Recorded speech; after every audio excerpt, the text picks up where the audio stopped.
Salut tout le monde et bienvenue dans cet horoscope pour la semaine du 11 au 17 octobre. Mon nom c'est Gabriel, je suis astrologue et ensemble je propose qu'on regarde un petit peu comment ça va se passer pour nous dans le ciel cette semaine. Alors la semaine dernière était quand même assez chargée. On avait deux planètes qui devenaient en mouvement direct, donc Pluton et Saturne. Et puis on avait aussi la nouvelle lune en balance. Donc il y avait quand même pas mal de stock. Et puis cette semaine, on va regarder ça. On est en train de se promener pour ce qui est de la lune entre le Capricorne, le Verseau et le Poisson. Donc vraiment, c'est comme un petit peu une fin de cycle. On est en train de bien intégrer toutes les énergies. Et oui, sinon, les énergies sont pas mal placées. Ça va ressembler un petit peu toutes les configurations à la semaine précédente, mais on va regarder un petit peu comment ça se parle cette fois-ci. Alors, le lundi 11 octobre, on a la Lune qui va transitionner dans le signe du Capricorne. Le signe du Capricorne est un signe beaucoup plus sérieux, où il y a une certaine rigueur, une discipline qui s'installe. La Lune parle de notre monde intérieur, de comment on prend soin de soi, de notre créativité, de vraiment qu'est-ce qui nous fait du bien. Et puis aussi, comment est-ce qu'on fait du bien autour de soi. Dans le signe du Capricorne, donc la Lune regarde les choses en face. C'est une Lune un peu plus froide, si on peut dire, dans ce signe-là, qui va aller au fait. Donc, c'est vraiment de regarder un petit peu tout ce qu'il y a eu et puis tout le mouvement direct qui s'est installé maintenant et donc de voir un peu où est-ce qu'on en est. C'est une Lune parfaite pour faire un certain bilan. Puis, oui, certes, de regarder à travers ses émotions comment on se sent, mais aussi de voir factuellement qu'est-ce qu'il y en est. Donc, c'est de prendre des décisions pour nous à l'intérieur qui sont logiques et sensées. Donc, il y a un petit peu ce regard plus méthodique ou plus cartésien, si je peux dire. Pour le mardi 12 octobre, donc, cette lune va venir faire beaucoup d'aspects à tout ce qui se trouve en balance. Donc, on parle ici de Mercure, de Mars et du Soleil. Tous ces aspects-là vont se passer en carré. Donc, un carré, c'est un aspect de tension où est-ce qu'il y a donc la Lune et ces planètes-là en balance qui ne sont pas d'accord en fait sur la manière de faire les choses. Un carré aussi, ça veut dire que les énergies qui sont demandées ou qui sont présentes ne sont pas du tout compatibles, si on peut dire. Il y a une certaine friction qui s'installe. Un des aspects intéressants du carré, c'est qu'il y a toujours cette possibilité de créer quelque chose de nouveau. Donc, c'est à travers la friction ou à travers la pression, des fois, qu'on peut s'imaginer que le diamant finit par sortir. Alors, c'est de trouver un peu comment est-ce qu'on peut aller nourrir autant la Lune, dans ce cas-ci, que les autres planètes pour essayer de voir qu'est-ce que ça peut nous apporter de nouveau. Donc, la Lune va venir faire son carré d'abord avec Mercure, qui est en rétrograde, et qui réfléchit beaucoup à tout ce qui se passe en ce moment. Donc, il y a les mouvements directs, ça rentre dans la réflexion de Mercure. Il y a aussi tous les derniers mois qui rentrent en ligne de compte, parce qu'on est en train de voir un petit peu où est-ce qu'on se situe, comment est-ce qu'on continue d'échanger, de communiquer, où est-ce qu'on est rendu fait du sens pour nous. On est vraiment en train d'observer ça. Et puis ici, la Lune est en tension parce qu'elle n'a pas nécessairement envie de se poser puis prendre le temps de réfléchir. Elle a envie de savoir c'est quoi les choses qui sont présentes et de poser des actions plus concrètes. Donc, il y a une certaine froideur, donc comme j'installais, et puis Mercure fait son travail en balance, où est-ce qu'il y a besoin de l'échange avec l'autre, il y a besoin d'équilibre, d'harmonie, comme de bien-être et tout ça. Et puis, la Lune ici est très sérieuse et elle va droit au but, si je peux dire. Par rapport à Mars, donc, Mars est une planète d'action, qui est en exil dans le signe de la balance. Et ici, donc, il y a beaucoup d'incertitudes, il y a beaucoup de devoir prendre plein de facteurs en compte. Habituellement, Mars est en exaltation dans le signe du Capricorne. Donc, elle aimerait bien pouvoir être en accord avec la Lune, sauf que là, en ce moment, elle doit œuvrer au sein de l'énergie de la balance. Et donc, c'est ici que la tension se passe, parce que la Lune en Capricorne est comme Mars, qu'est-ce qui se passe? Tu devrais être capable de pouvoir prendre ces décisions-là. Tu sais, comme, pourquoi est-ce que tu n'agis pas? Pourquoi est-ce que tu prends autant de temps à agir? Et même parfois, pourquoi est-ce que tu ne bouges pas? T'sais? Donc, il y a une certaine frustration qui vient s'installer ici.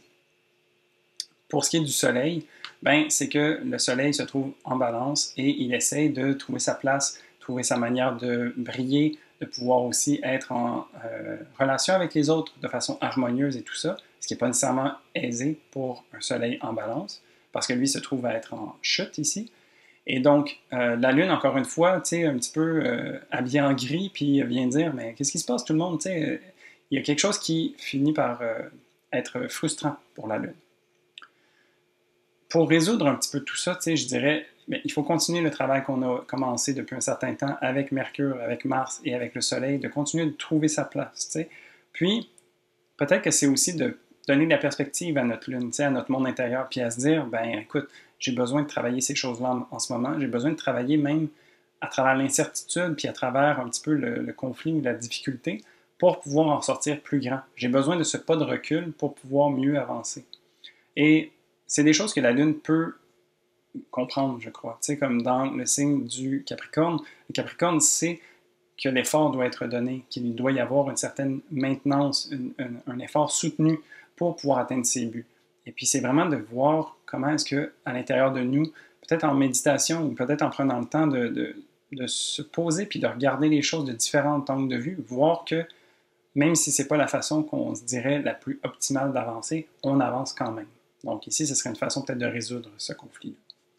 Pour le mercredi 13 octobre, la Lune va continuer son chemin et va venir rencontrer Pluton. Ici, la conjonction avec Pluton offre une grande énergie de transformation et de régénération, en fait.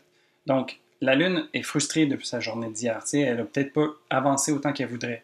Mais ici, Pluton va venir lui permettre d'avoir une certaine perspective, va venir lui permettre de voir les choses en face, voir qu'il y a peut-être certaines choses qui doivent être remontées à la surface, comme des peurs ou des blocages qui ont besoin d'être traversés. Puis ben, peut-être qu'en regardant les choses uniquement d'une façon factuelle et froide, ça nous empêche de voir l'étendue. Donc ici, j'aime bien l'image de Pluton comme un phénix aussi, où est-ce qu'il faut désintégrer les choses pour pouvoir renaître de ses cendres. T'sais? Donc il y a vraiment cette opération alchimique un petit peu qui va venir s'opérer ici avec cette conjonction. Ensuite, la Lune va transitionner dans le signe du Verseau. Et ici, ça reste quand même un signe saturnien. Donc, il y a cette idée de rigueur et de lourdeur un petit peu, où est-ce qu'on est très conscient des limitations qu'on peut avoir, mais que tout ça est tourné vers le futur aussi, puis vers les autres. Alors, ici, la Lune va avoir beaucoup plus de facilité à œuvrer avec les planètes qu'elle était en chicane avec la veille. T'sais. Donc, elle se tempère, elle a accepté de faire sa transformation intérieure et d'avoir plus de perspectives et va peut-être se permettre d'œuvrer d'une manière différente tout en gardant en tête d'accomplir ses buts qui sont ambitieux. Sinon, pour cette journée-ci, on a Vénus qui est en Sagittaire qui va venir faire un aspect de sextile à Saturne qui est en Verseau. Donc, Vénus qui parle de nos valeurs, de nos plaisirs, de comment on est en relation avec les autres, dans l'énergie du Sagittaire, a envie de fougue, d'avancer, de suivre une quête de vérité, de s'amuser, de faire fi de la routine, vraiment de suivre son cœur d'enfant, si je peux dire. Et puis le sextile vient apporter une opportunité intéressante. Une opportunité intéressante avec un Saturne en Verseau qui est maintenant rendu direct, c'est de pouvoir justement trouver les fondations solides sur lesquelles s'appuyer pour se propulser vers l'avant. Il y a vraiment ce désir de sortir avec une Vénus en Sagittaire, de vouloir s'épanouir, tu sais. Et donc, il y a ce mouvement intérieur qui est ressenti depuis plusieurs semaines. Et puis maintenant que Saturne avance, c'est comme s'il disait, bon, c'est cool, on peut ouvrir le champ, on peut ouvrir les portes, les gens peuvent venir et puis s'amuser à travers tout l'effort collectif qu'on a fait. Donc, il y a vraiment ce positionnement qui est intéressant. Pour le jeudi 14 octobre, donc la Lune continue son chemin à travers le Verseau et est tournée vers l'humanité, vers un peu les relations, mais les groupes, la société, tout ça, sa place à travers la société. Vient faire un aspect de sextile à Vénus. Donc, ici, comme je disais, Vénus qui est un peu en train de s'épanouir, la Lune vient la rejoindre et puis fait en sorte que ses envies et ses choix s'accordent. Donc, à travers ces deux éléments-là, c'est comme si on se donnait ou on se créait des opportunités intéressantes, d'être en relation avec les autres, d'avoir du plaisir puis de s'amuser. Au-delà de ça, il y a la Lune qui va venir faire un trigone à Mercure qui est en balance, toujours rétrograde. Et donc, ici, le trigone vient être un aspect épaulant. Alors, tu sais, la Lune a vraiment le cœur léger à parler avec Vénus. Et puis ici, ça vient cliquer aussi à un niveau mental avec Mercure. Donc, Mercure qui est sur le bord de terminer son travail, tu sais, de rétrograde, et qui est très tourné à l'intérieur, mais qui commence à voir un peu le fruit de son travail, tu sais. Il commence à se dire comme, ah oui, j'ai bien compris les leçons. Puis voici ce que j'ai envie d'intégrer pour prendre soin de moi. T'sais, vraiment, ici, c'est le travail de la Lune et de Mercure qui se jumellent dans des signes d'air, donc des signes plus mentaux, plus tournés vers l'échange, la communauté, la communication et tout ça, qui vient faire un bel amalgame qui nous fait du bien. La petite pointe qui dérange un petit peu, c'est que la Lune, donc, qui est en Verseau et qui fait un beau travail, va venir rentrer en conflit avec Uranus, qui est en Taureau. Donc, ici, on parle de la Lune en Verseau et de Uranus en Taureau. Les deux sont dans des signes fixes, qui sont très ancrés, puis se tiennent à cheval sur leurs principes et leurs valeurs. C'est deux signes qui n'aiment pas trop bouger, en fait. Alors ici, la Lune a eu une journée super agréable et s'amuse d'une certaine façon. Le carré à Uranus va juste lui rappeler, en fait, est-ce que c'est vraiment toi, ça? Est-ce que tu es toujours la personne que tu as envie d'être à travers tout ça? T'sais, on est sorti de peut-être une certaine torpeur ou comme un travail plus intérieur, puis maintenant que les portes sont ouvertes et puis qu'on peut s'amuser, tout ça, est-ce que tu n'as peut-être pas perdu le nord? Est-ce que tu es toujours en alliance avec tes valeurs profondes? T'sais? Parce que Uranus en Taureau vient nous challenger puis vient nous rappeler, en fait, qu'est-ce qui est important pour nous. Puis vient s'assurer de les mettre à la surface puis qu'on soit aligné avec elle. Donc, il y a un petit travail de reality check, si je peux dire. Si le travail est fait, il ne devrait pas avoir de problème tant que ça. T'sais. C'est juste que c'est une petite sonnette d'alarme qui va nous retentir pour nous rappeler de ne pas perdre ça de vue. Pour le vendredi 15 octobre, alors, on a des aspects intéressants avec Jupiter. Donc, le Soleil en Balance va venir faire un trigone avec Jupiter, qui est en Verseau. Ici, le trigone, encore une fois, c'est un aspect épaulant qui soutient et supporte. Donc, le Soleil qui a un petit peu de mal, comme je disais, à bien naviguer puis à trouver sa place dans le signe de la Balance, vient voir un peu une lueur à travers ses potentielles difficultés et puis vient s'assurer d'apprendre quelque chose. C'est pas parce qu'on est en difficulté qu'on n'est que en difficulté. C'est peut-être l'occasion aussi d'apprendre des nouvelles façons de faire, des nouvelles façons d'être, une nouvelle façon de gérer son énergie, par exemple. T'sais. Donc ici, Jupiter vient faire office de mentor et de guide pour nous permettre de bien intégrer tout le travail qui a été fait par le Soleil en Balance. Et donc de pouvoir pleinement utiliser ces énergies-là pour la suite des choses. Puis même quand on va faire un repassage dans l'énergie de la Balance, c'est quelque chose qu'on va pouvoir dire qu'on a acquéri.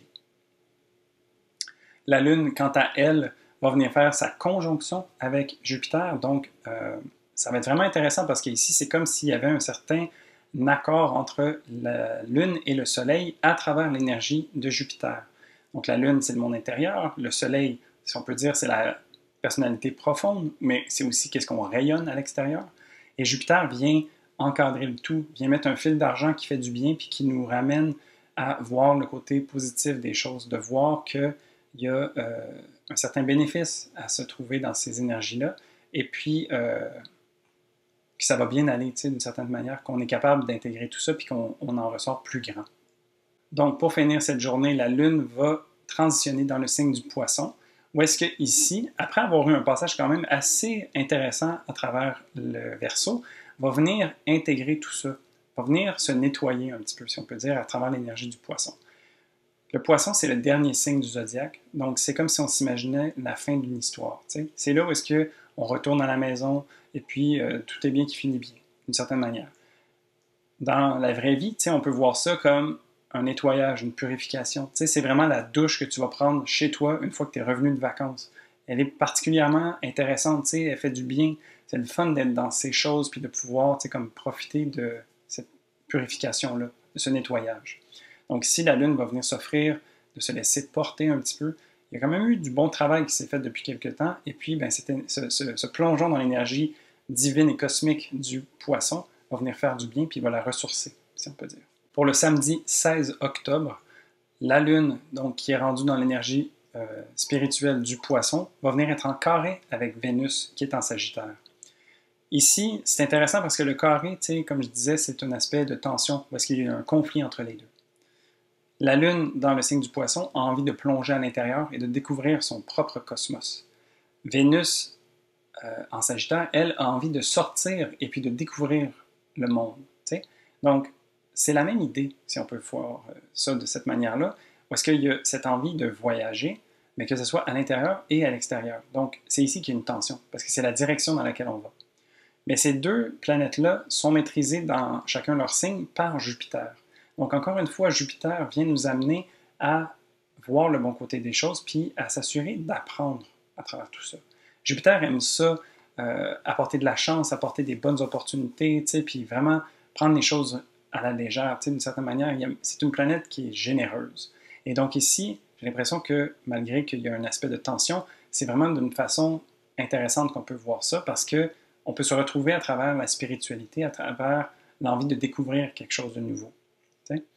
Puis, un carré aussi avec une des planètes bénéfiques comme Vénus, ça peut aussi amener à un excès, des fois dans le plus négatif. Donc, Vénus, qui est une planète qui a envie d'unir, d'allier, de faire en sorte qu'on profite, peut nous amener des fois dans l'excès. Et puis, ben, une lune en poisson peut avoir peu de limites, par exemple.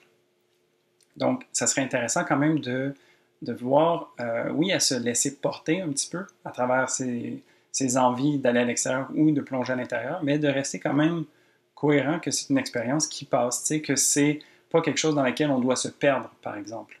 Ça prend un certain discernement pour pouvoir naviguer ces eaux-là adéquatement. T'sais. Puis, ben, je pense que la quête spirituelle peut être une belle façon de venir allier les deux, puis de s'assurer de rester grounded à travers tout ça.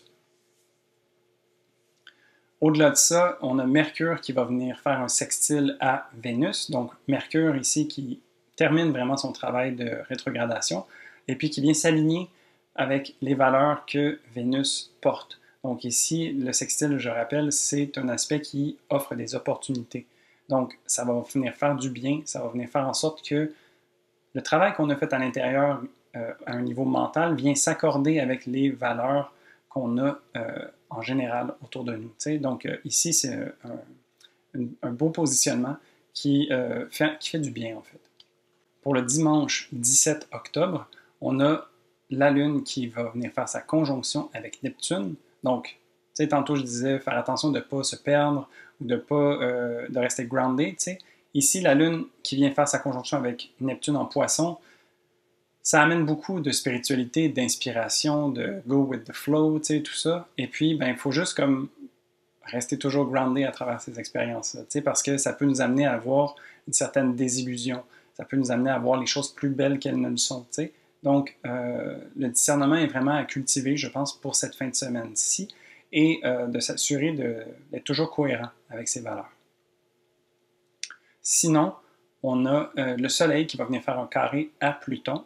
Donc ici, le Soleil qui est un principe de vitalité et d'ego, qui vient rencontrer une planète de transformation et qui vient brasser, qui vient porter une focale importante sur la relation qu'il a avec la planète qui va toucher. Donc le Soleil qui fait un bon travail dans la balance, qui trouve un nouvel équilibre, qui trouve une nouvelle façon de s'exprimer, va venir se faire challenger par Pluton qui lui dit « Est-ce que tu es sûr que c'est comme ça que tu as envie de te tenir? » Donc, Pluton va venir faire remonter à la surface les choses qui ont besoin d'être transformées. Et puis, ben, le Soleil va peut-être prendre conscience de certaines choses et voir comment il peut agir. T'sais. On dit que le Soleil dans le signe de la Balance est en chute, comme je disais. Puis, j'aime à croire que c'est comme si Pluton, à travers un peu cette tension-là, allait faire volontairement tomber le Soleil, par exemple. T'sais. Pour que le Soleil puisse avoir une perspective différente à partir du sol.